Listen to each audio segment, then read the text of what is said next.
Halo anak-anak, jumpa lagi dalam materi kita hari ini yaitu reproduksi pada tumbuhan dan hewan.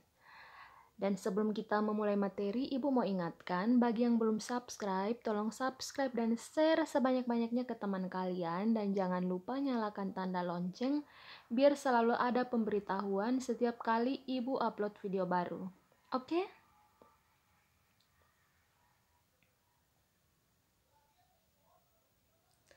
Nah, reproduksi pada tumbuhan dan hewan. Reproduksi pada tumbuhan dibagi menjadi dua, yaitu vegetatif dan generatif.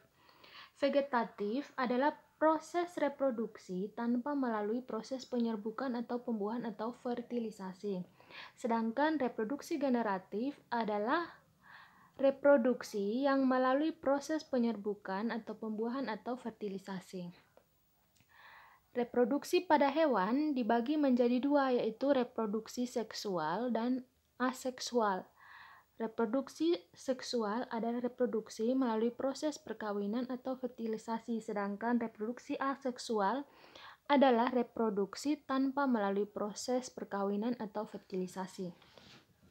Yang akan kita bahas hari ini yaitu reproduksi pada tumbuhan. Yang pertama, reproduksi vegetatif pada tumbuhan, yaitu proses menghasilkan individu baru tanpa melibatkan proses fertilisasi. Fertilisasi adalah proses peleburan inti sel sperma dengan inti sel telur.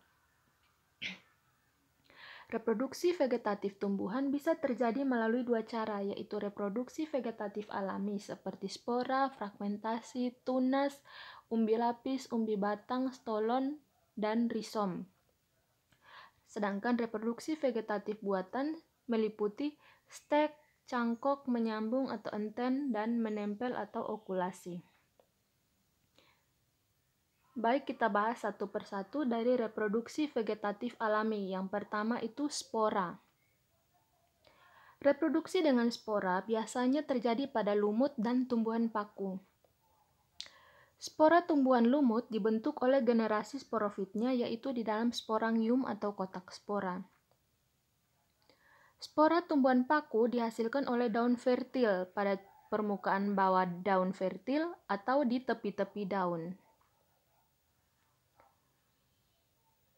Reproduksi vegetatif alami yang kedua yaitu fragmentasi. Fragmentasi adalah perkembangbiakan dengan cara memisahkan diri dari koloni induknya dan tumbuhan menjadi individu baru. Fragmentasi terjadi pada ganggang hijau yang berbentuk filamen, misalnya Hydrodictyn sp. Reproduksi vegetatif alami yang ketiga yaitu tunas. Biasanya tunas muncul pada tumbuhan yang telah dewasa atau tua. Tunas ini dapat muncul dari akar, batang, atau daun. Pembentukan tunas batang misalnya terjadi pada tumbuhan bambu, tebu, dan pisang. Tunas akar misalnya pada tumbuhan cemara, sukun, kesemek. Tunas daun pada tumbuhan cocor bebek. Tunas-tunas yang muncul selain pada batang dinamakan tunas adventif atau liar. Reproduksi vegetatif alami berikutnya yaitu umbi lapis. Umbi lapis adalah batang yang tumbuh di bawah tanah. Bentuk umbi lapis menggelembung, berair, dan memiliki sisik-sisik daun yang berfungsi sebagai cadangan makanan. Umbi lapis memiliki tunas samping atau anak umbi lapis yang tumbuh di antara daun. Tunas samping akan tumbuh menjadi individu baru dan memisahkan diri dari induknya, contoh bawang merah. Reproduksi vegetatif alami yang berikut yaitu umbi batang. Umbi batang adalah batang yang menggelembung di bawah tanah. Umbi batang berisi cadangan makanan. Pada umbi batang terdapat mata tunas yang kelak tumbuh menjadi tumbuhan baru. Umbi batang terdapat antara lain pada kentang. Reproduksi secara vegetatif alami yang berikut yaitu risom. Risom adalah batang yang tebal dan tumbuh di bawah tanah. Pada risom terdapat tunas dan sisik-sisik daun. Jika risom terpisah dari induknya, maka akan tumbuh menjadi individu baru. Risom terdapat pada tumbuhan Zingiberaceae, dahlia, dan beberapa jenis rumput. Reproduksi secara vegetatif alami yang berikut yaitu stolon atau geragi. Stolon sering kita lihat pada rumput-rumput liar. Stolon merupakan batang yang menjalar di permukaan atau di bawah tanah. Panjang stolon ini bisa bermeter-meter. Di sepanjang stolon tumbuh tunas liar yang kelak akan tumbuh menjadi individu baru. Stolon yang menjulur di atas tanah misalnya pegagan dan stroberi. Sedangkan yang menjalar di bawah tanah misalnya rumput teki atau Cyprus rotundus. Sekarang kita masuk pada reproduksi vegetatif buatan. Yang pertama yaitu stek.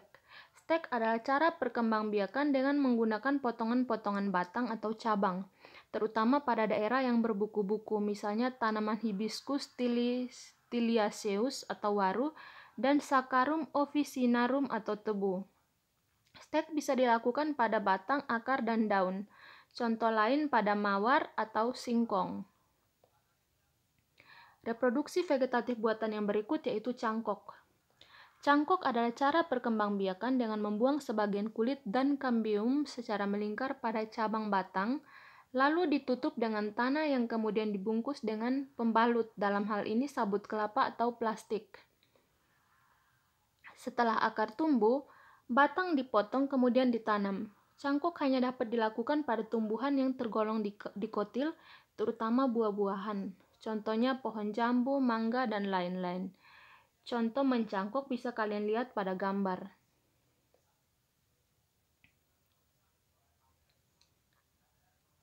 Reproduksi vegetatif buatan yang berikutnya yaitu mengenten atau menyambung. Mengenten adalah menyambung dua jenis tumbuhan yang berbeda. Mula-mula biji tumbuhan disemaikan. Setelah tumbuh besar seperti yang diinginkan, lalu dipotong dan disambung dengan potongan cabang atau ranting jenis tumbuhan lain yang kualitasnya lebih baik dan diameter batangnya kurang lebih sama, lalu dibalut dan diikat dengan kuat. Contoh tomat dan kentang, tomat dan terung, mangga, kopi, durian, dan lain-lain. Gambarnya bisa dilihat seperti pada gambar berikut.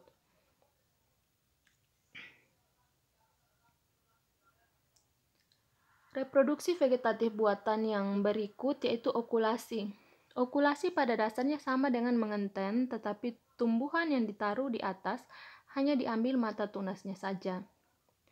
Kedua macam tumbuhan yang diokulasi biasanya mempunyai kelebihan-kelebihan tersendiri, misalnya tumbuhan jeruk yang perakarannya kuat. Contoh tumbuhan yang biasanya diokulasi itu seperti durian.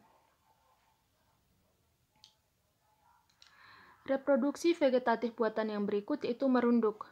Merunduk adalah menundukkan cabang atau batang tumbuhan hingga masuk ke dalam tanah seperti pada gambar. Pada bagian-bagian yang ditimbun tanah tersebut kemudian akan muncul akar. Setelah perakaran kuat, lalu batang dipotong dan dipisahkan dengan induknya. Contoh tanaman yang biasa dirunduk adalah alamanda, apel, dan melati.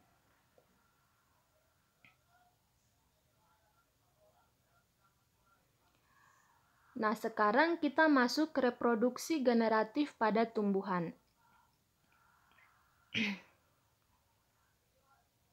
Reproduksi generatif tumbuhan adalah reproduksi yang melewati proses penyerbukan dan pembuahan. Berikut adalah gambar bunga. Nah, ada bagian-bagian bunga, ada tangkai bunganya, ada dasar bunga, ada kelopak, bakal biji, tangkai putik, kepala putik, benang sari, kepala sari, dan yang berwarna pink itu adalah mahkotanya. Bunga sempurna adalah bunga yang mempunyai benang sari dan putik. Bunga sempurna terdiri dari bagian-bagian sebagai berikut, seperti pada gambar tadi. Nah, tangkai bunga yaitu bagian yang menghubungkan antara batang dan bunga.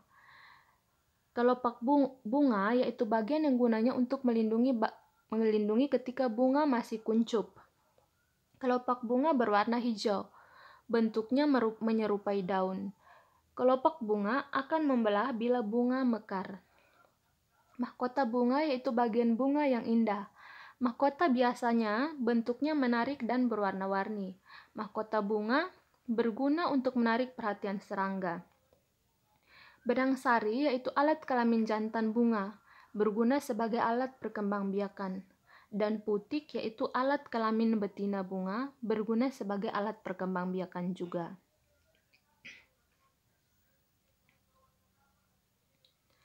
Perkembangbiakan khusus untuk tumbuhan spermatofita melalui dua peristiwa penting, yaitu penyerbukan dan pembuahan. Penyerbukan adalah sampainya serbuk sari di kepala putik pada tumbuhan Gymnospermae. Pembuahan adalah meleburnya inti sel gamet jantan dengan inti sel gamet betina. Jenis-jenis penyerbukan berdasarkan asal serbuk sari. Bisa kalian lihat pada gambar ada penyerbukan tetangga, penyerbukan sendiri, penyerbukan silang, dan penyerbukan bastar.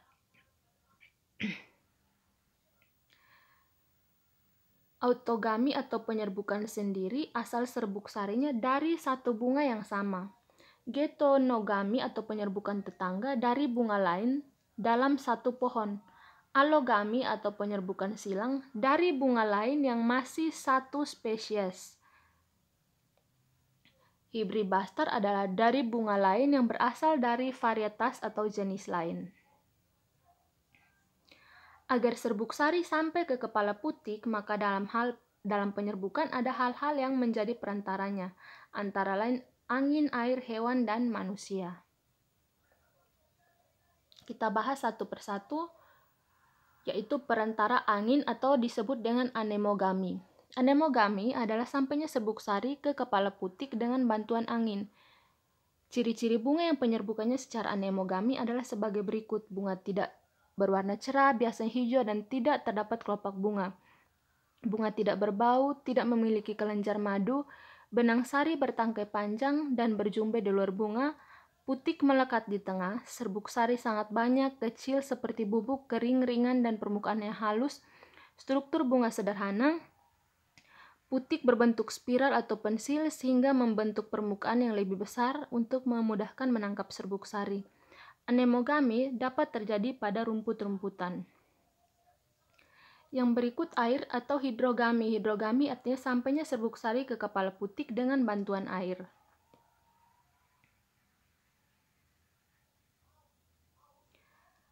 Entomogami adalah penyerbukan dengan perantara serangga. Entomogami biasanya terjadi pada tumbuhan yang menghasilkan madu dan serbuk sari.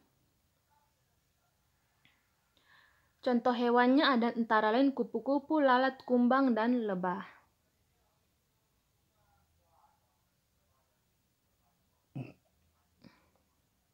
Ciri-ciri bunga yang diserbuki oleh serangga bisa kalian lihat sendiri. Mahkotanya besar dan benang sari berwarna cerah, memiliki kelenjar madu, benang sari di dalam satu bunga, dan lain sebagainya.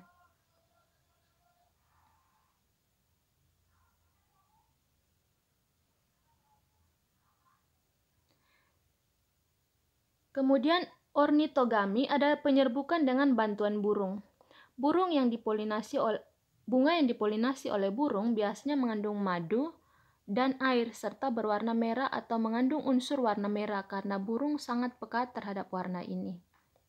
Selain itu, bentuk bunga yang diserbuki burung biasanya khusus. Contohnya, bunga yang diserbuki oleh burung kolibri memiliki tabung nektar yang panjang dan sempit. Burung kolibri menjilat madu dengan lidahnya yang tipis dan panjang. Kripterogami ada penyerbukan dengan bantuan kelelawar. Bunga yang dipolinasi oleh kelelawar biasanya mekar di malam hari, berukuran besar, berwarna cerah, dan letaknya tidak tersembunyi. Malakogami ada penyerbukan yang terjadi dengan bantuan siput.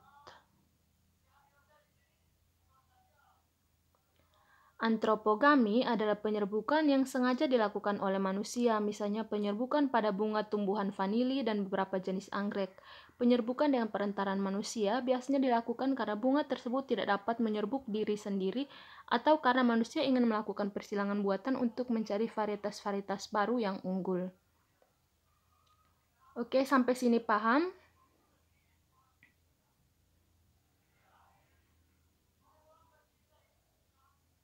Nah, untuk mengetahui seberapa paham kalian, Ibu sudah menyiapkan 5 nomor tugas. Silakan dikerjakan dengan baik dan benar.